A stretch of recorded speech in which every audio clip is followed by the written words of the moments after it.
তো যেই ভাবা সেই কাজ, আমি সুন্দর মতো এখানে ফিনিশিং দিয়ে নিচ্ছি ভালো মতো করে। ক্রিমের দামও এখন আগের তুলনায় অনেক বেশি বেড়ে গেছে, কিন্তু সেই তুলনায় যদি মান ভালো না থাকে কোনো কিছুর, তখন আর কি কষ্টটা বেশি লাগে আসলে। তো আর ট্রপিক্যাল ক্রিমের সাপ্লাইও এখন অনেকটা বন্ধ হয়ে যাচ্ছে, আমাদের অন্য ক্রিমেই এখন শিফট করতে হবে। তো এখানে 2 তলা কেক বানানোর জন্য নিচের পার্টের কেকটা শেষ, তো উপরের পার্টের যেই কেকটা, সেই কেকটা আমি অফ ক্যামেরায় কমপ্লিট করে ফেলেছি।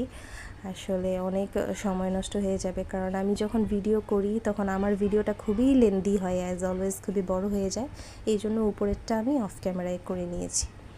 তো কেকটা স্প্লিট করার সময়, উপরে রাখার সময় আমার একটু প্রবলেম হচ্ছিল, কারণ হাত কাঁপছিল বলতে গেলে অনেস্টলি, কারণ এটা আমার প্রথম 2 টায়ার কেক বানানো।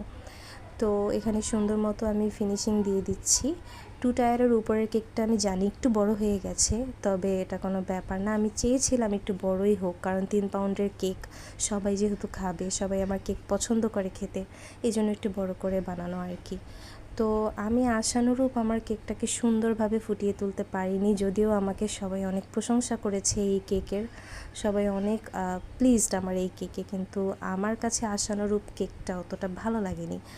আমি আরও একটু সুন্দর করে আমার হাজব্যান্ডের জন্মদিনে স্পেশাল করে কেকটাকে সুন্দর করে ফুটিয়ে তুলতে চেয়েছিলাম। আমি প্রথমে ভেবেছিলাম হোয়াইট কালার দিব, বাট এটাই অনেকটা ভালো লাগছে এখন।